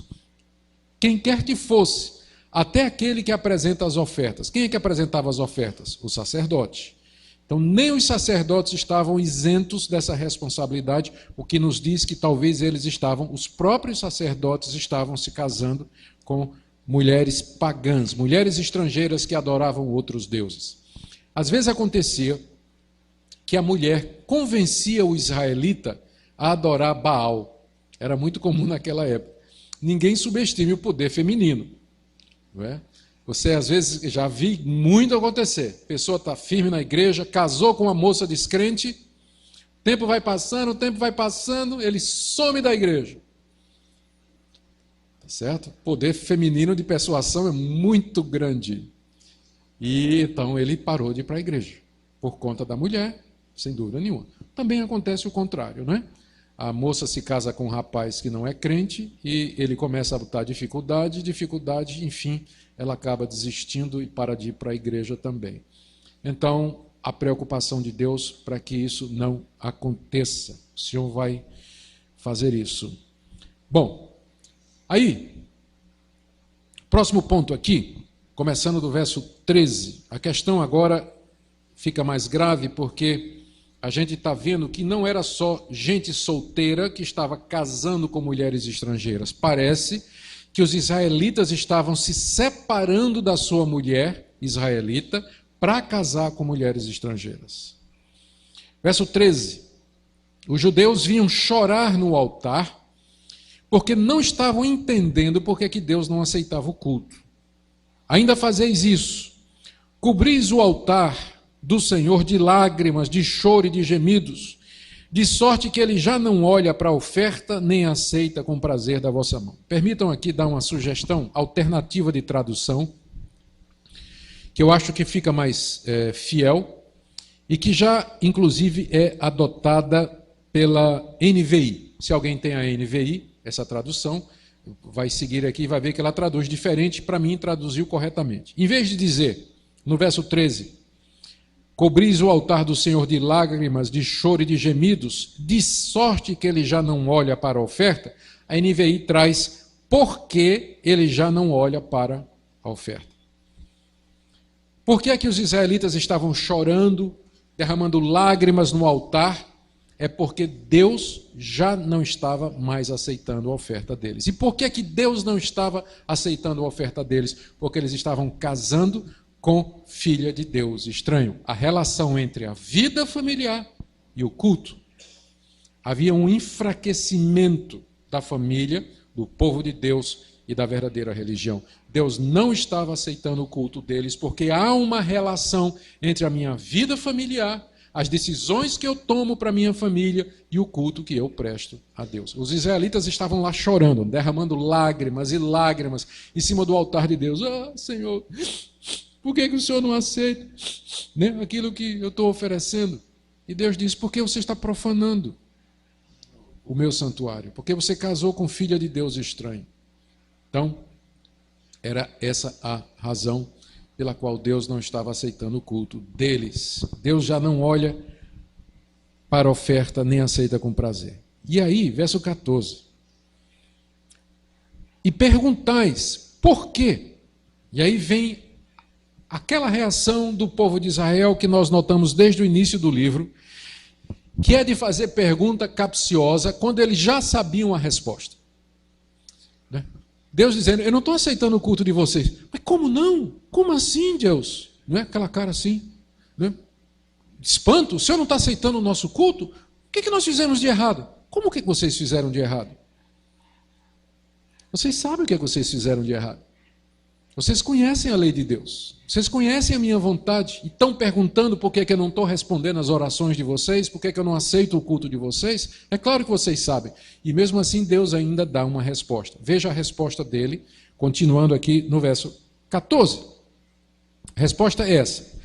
Porque o Senhor foi testemunha da aliança entre ti e a mulher da tua mocidade, com a qual tu foste desleal, sendo ela a tua companheira e a mulher da tua aliança. A resposta de Deus é, eu não estou aceitando o culto de vocês, porque além de vocês terem casado com adoradora de deuses estranhos, vocês fizeram isso se separando da mulher de vocês, o que ele chama aqui, vocês foram desleais com a mulher da sua mocidade, a tua companheira e a mulher da tua aliança.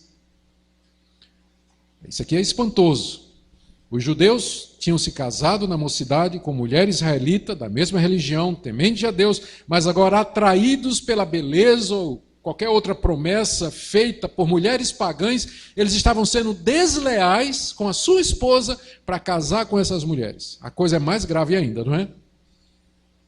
É mais grave ainda. Veja aqui primeiro o conceito de casamento. Eu sei que casamento hoje é um conceito que caiu em desfavor na opinião pública. Por vários motivos.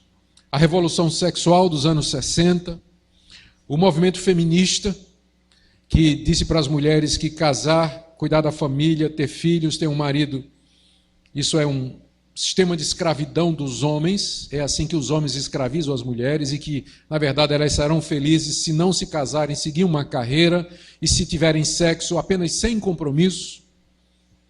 Aliás, uma das estreias em São Paulo agora é de um filme chamado Sexo Sem Compromisso, que narra a história de uma mulher profissional, uma profissional, liberal profissional aí, que resolve não se apaixonar por ninguém e ver sexo somente como uma coisa ocasional. Ter sexo só para satisfazer a necessidade biológica, mas não quer compromisso com ninguém. E ela não consegue resistir ao que é óbvio, ela acaba se apaixonando. Né? Ela acaba gostando de alguém.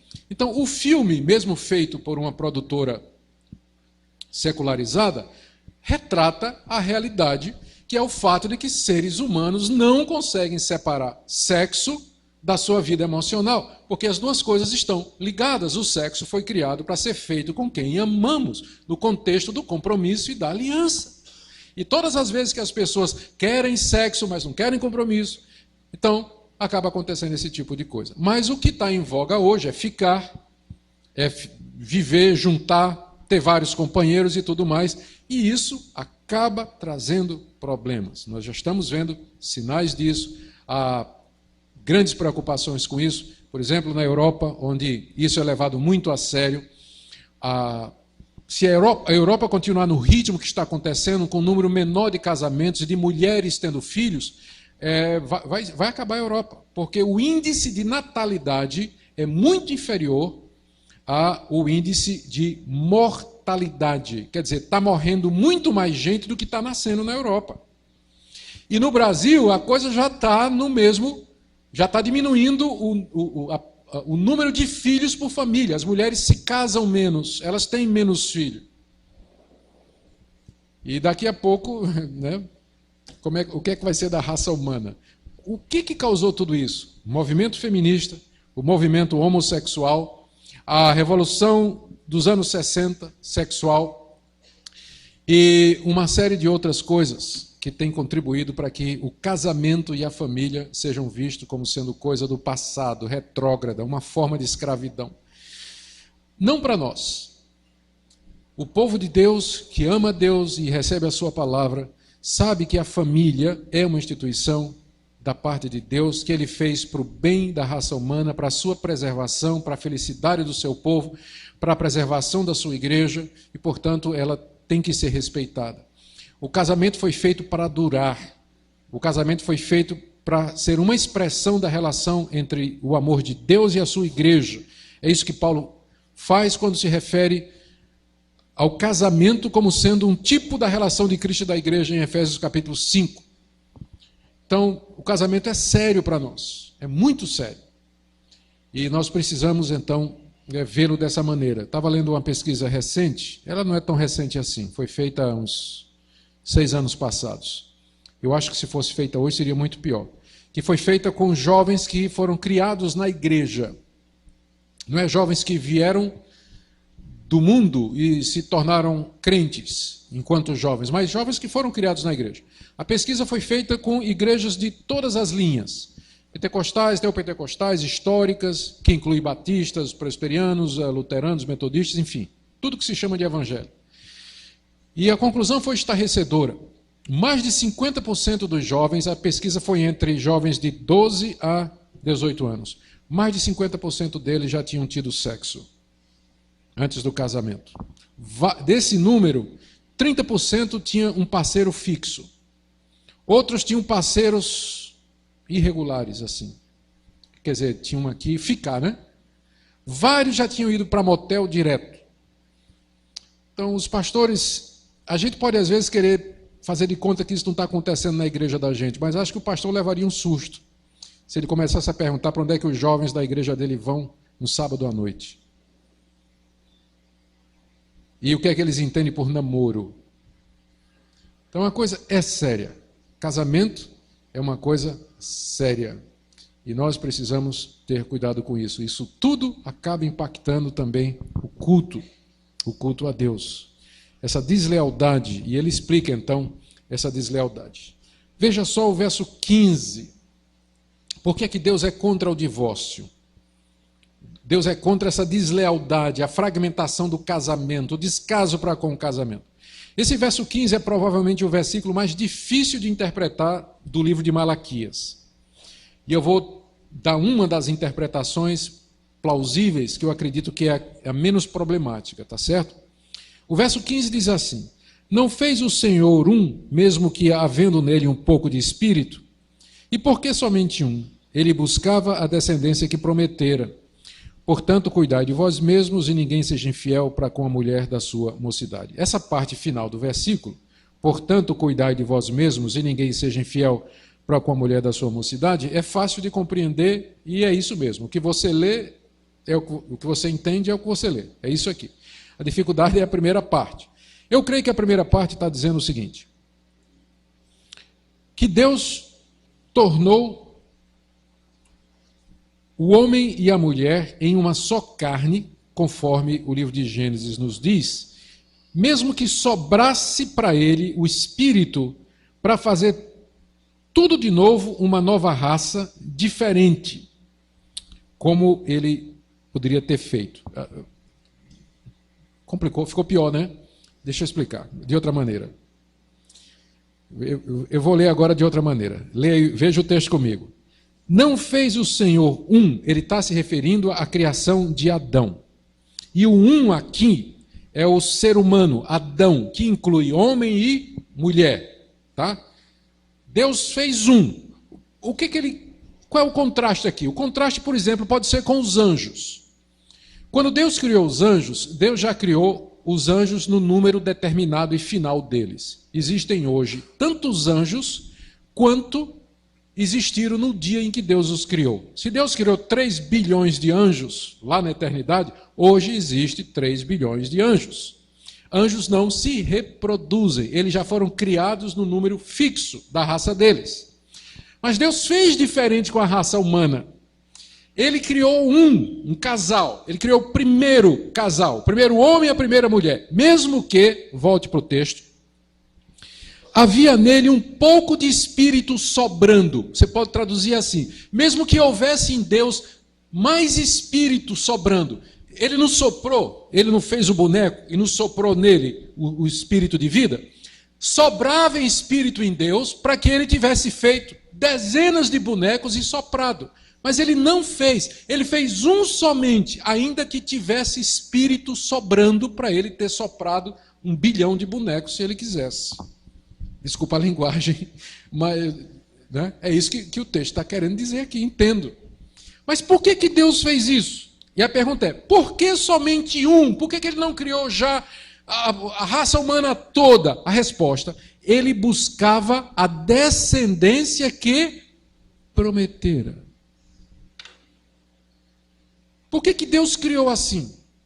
Porque Deus havia planejado desde a eternidade que através da linhagem humana viria aquela descendência na qual seriam benditas todas as nações da terra. É por isso que ele fez um casal que se reproduz, que se reproduz, que se reproduz, até virou descendente de Adão e de Eva, que esmagaria a cabeça da serpente. Por isso que a família é importante.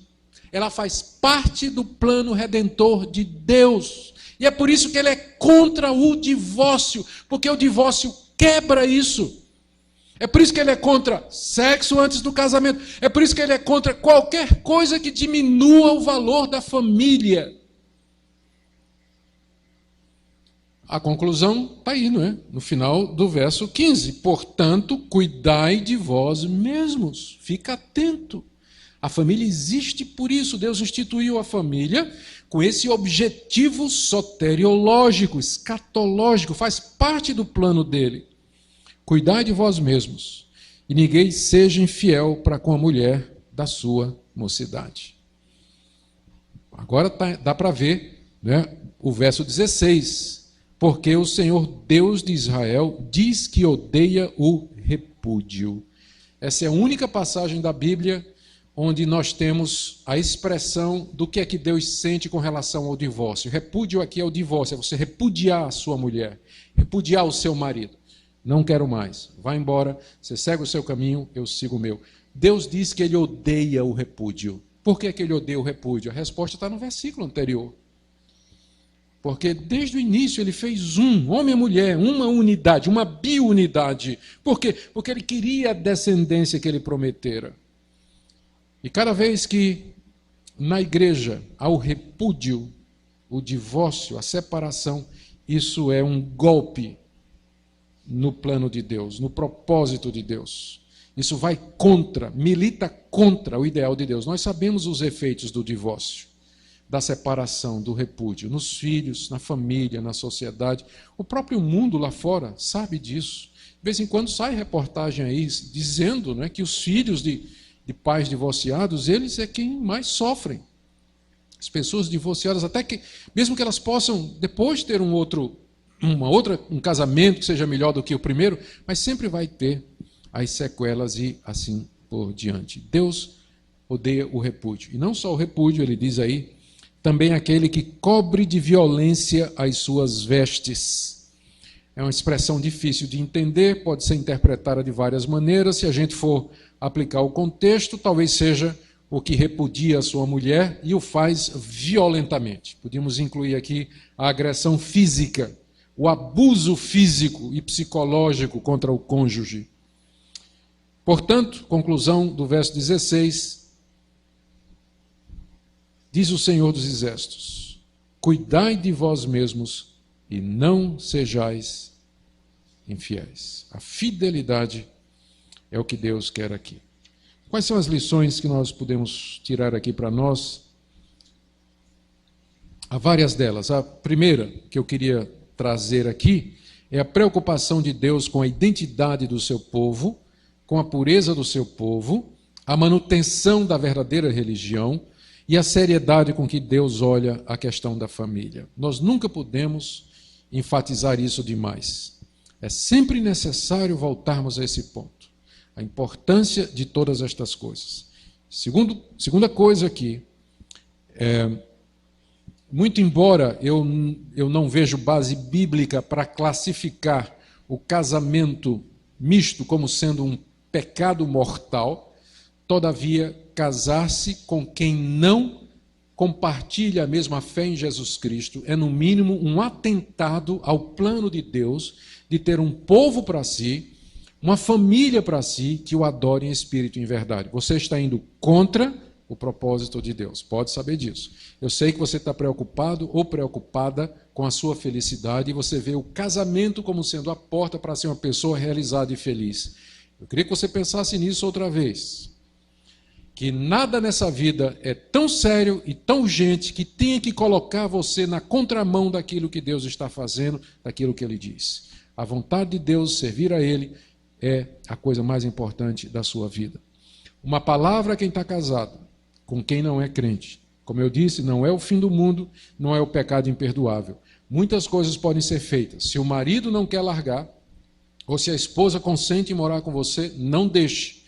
Não abandone seu cônjuge descrente por conta do evangelho. Se ele consente em ficar, se quer ficar, não seja você que vai pedir a separação. Fique, seja uma bênção, ore por aquela pessoa. Deus promete ter misericórdia e compaixão daqueles que o temem. Não é um pecado final, terminal, sem perdão. O único pecado sem perdão na Bíblia é a blasfêmia contra o Espírito Santo, e não acho que casamento misto é isso. Outra coisa que nós aprendemos aqui é a questão do divórcio. O que é que Deus sente a respeito do divórcio? O divórcio é permitido na Bíblia? Sim. Nós não somos católicos. O catolicismo romano não aceita divórcio em hipótese nenhuma, porque vê o divórcio como sacramento, o que é um erro teológico muito grave. Nós também não vemos o divórcio como sendo a solução ideal. A Bíblia fala que o divórcio é permitido pela dureza de coração. E no meu entendimento, e eu não estou sozinho nessa compreensão, há somente duas situações em que o divórcio é permitido na Bíblia. O primeiro é quando há adultério, comprovado, adultério. E mesmo assim, isso não significa que o divórcio é obrigatório. Quando eu estou tratando com casos em que houve adultério, e as pessoas vêm conversar comigo, e o caso é adultério, a minha orientação nunca é, em primeiro lugar, eu conheço um bom advogado, vamos levar isso e resolver o assunto, vamos proceder à separação. Não. O primeiro tratamento é, se há arrependimento, se há mudança de vida, se há reconhecimento da parte culpada e se a parte que foi traída está disposta a perdoar e tentar conviver. A reconciliação, o perdão. Conheço vários casos em que isso funcionou. E funciona até o dia de hoje. De uma restauração. Então, o fato de que houve adultério não obriga o divórcio. Se, porém, a parte ofendida não consegue conviver, e eu compreendo, e Deus compreende, então ela pode pedir o divórcio, mas só nesse caso. E ela pode casar outra vez. Segundo caso que eu entendo que a Bíblia fala, é quando há um abandono obstinado da parte do descrente. 1 Coríntios capítulo 7, quando Paulo diz, se o descrente quiser se apartar, que se aparte. Nesse caso, não está sujeito à escravidão, nem o irmão, nem a irmã. O abandono aqui é o abandono irremediável, que não tem solução. A pessoa simplesmente foi embora, largou lá, abandonou a mulher, abandonou os filhos, abandonou o marido, os filhos, e simplesmente foi embora. Então, não sendo possível a reconciliação, então o divórcio, nesse caso, é permitido. Fora estes dois casos, eu não conheço outros em que a Bíblia permite. Eu sei que no período de perguntas e respostas, vocês vão trazer as exceções, não é?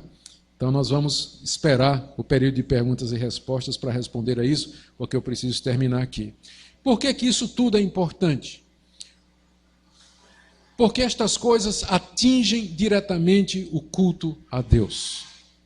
Uma igreja marcada por lares divididos, casamentos desfeitos, filhos que não são criados no caminho de Deus, é uma igreja fraca. E o culto, portanto, não é um culto do qual Deus se agrada. Um culto que seja digno de Deus, oferecido por um povo que o ama de todo o coração e que o ama acima de todas as coisas. Como eu disse, tudo isso desemboca no serviço espiritual que nós prestamos a Deus como comunidade.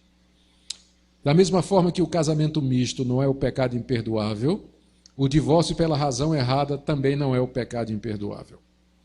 Há perdão, há reconciliação e há restauração. E nós sempre podemos começar de novo. Eu sei que há consequências, graves às vezes, elas têm que ser suportadas. Mas é para que nós nos lembremos que a obediência traz a bênção, mas a desobediência traz consequências também. É isso que a palavra de Deus nos ensina. Vamos orar então aqui, meus irmãos, encerrando essa noite. Eu quero pedir, Senhor, agora, pelos casamentos e pelas famílias aqui representados. Eu quero pedir, Senhor, em primeiro lugar, pelos maridos que são responsáveis pelo lar. Eu oro por eles para que sejam sacerdotes, líderes espirituais. Oro pelas esposas, ó Deus, que lhes dês fidelidade, compromisso contigo. Oro pelos solteiros, aqueles que gostariam de casar, mas não tiveram oportunidade. Satisfaz o seu coração em ti para que não façam loucura e não desobedeçam a palavra de Deus por prazeres momentâneos, aventuras que só trarão de sabor ao final. Senhor, guarda os namorados, ó Deus, aquele casal que está envolvido em intimidades, ó Deus, reservadas para o casamento, tenha misericórdia. Livra os nossos jovens, ó Deus, das tentações mundanas. Oro por aquele casal que está brigado com desavença, que não dorme na mesma cama já há tanto tempo. Ó Senhor, tenha misericórdia do teu povo, para que tu sejas honrado e glorificado quando o teu povo é feliz, quando o teu povo está forte, o teu povo está alegre, tu recebes toda a glória. Portanto, envia o teu Espírito Santo, cura, restaura, transforma, Senhor. Dá-nos de fato famílias fortes, para que a tua igreja, o teu povo, seja instrumento teu aqui nesse país. Em nome de Jesus. Amém.